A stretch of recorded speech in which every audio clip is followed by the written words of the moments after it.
কেমন আছো সবাই? আশা করি সবাই খুব ভালো আছো। আমিও খুব ভালো আছি।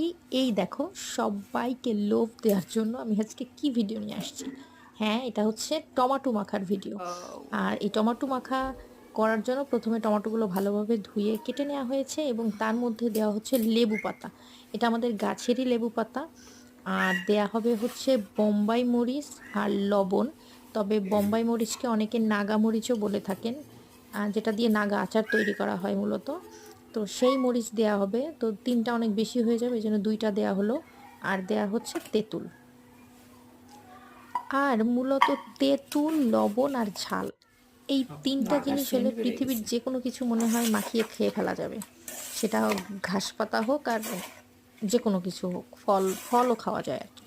তো এই তো ভালোভাবে এবার মাখানো হচ্ছে।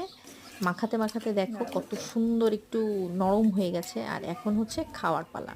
তো আমি একটা মাটির ফ্রিজে করে নিয়ে নিচ্ছি মাখা খাওয়ার জন্য। তবে হ্যাঁ, ঘরে বসে খাবো না। আমি যাবো হচ্ছে আমাদের উঠানে। তো উঠানে এখন কচু বাগানের নিচে অনেক কচু গাছের নিচে বসে আমি এখন মাখা খাচ্ছি। সত্যি অনেক টেস্ট এবং সবাইরে দিয়ে খাচ্ছি, আমি একা খাচ্ছি না। তবে হ্যাঁ, আপনাদের দিতে পারছি না, মানে তোমাদেরকে দিতে পারতেছি না। তোমরা দেখো আর এইভাবে মাখাই খাইও, ভালো লাগবে। আর আমার মতো মাখা খেতে কে, কে পছন্দ করো? কমেন্ট করে জানাবে কিন্তু।